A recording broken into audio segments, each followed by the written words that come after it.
First up this evening, an impassioned plea by residents of Cornwall St. James for an end to the politicisation of the issues affecting Cornwall Regional Hospital. We've heard from the experts, but this evening the people who are impacted mostly by the changes at the health facility are weighing in on the debate. They come from all over Western Jamaica. Our focus, though, is on the community of Cornwall. TVJ's Anthony Lugg visited the area earlier today and filed this report. Deep in the heart of St. James is the Cornwall Regional Hospital. Here, for the past 40 years, it has served the West as the only Type A facility. From births to critical services, it's the hospital residents in the western section of the island depend on. Oh God, man, me tell you, this is like, you leave your house, you're going on the beach to enjoy yourself. You're sick, you know that they are there for you. Cornwall is my life right now. Most of we, Cornwall Regional Hospital now, well away born.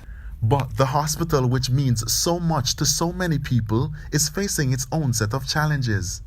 Persons we spoke with pointed specifically to the Accident and Emergency Department, which was recently set up. You'll be there for like 3 days, no bed, just chair sitting there.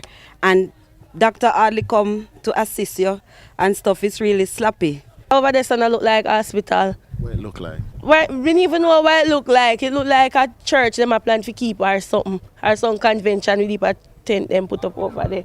But while those persons voiced their discontent, others saw things differently. The service is not that bad. Everybody has to wait. Because the volume of people that comes here and stuff like that, we just have to wait. Look here, this is in emergency, never used to be like this before. So live with it no man till then they're working on it. See, there's a building last week I come is only they put on the roof. There's something going on. It's not like you sit down and them don't care their hand full. No. The building this lady is referring to is this one. It's the newly relocated Accident and Emergency Unit. The noise it generates is a nuisance to many. But with the crisis at hand, are persons being unreasonable? People in general,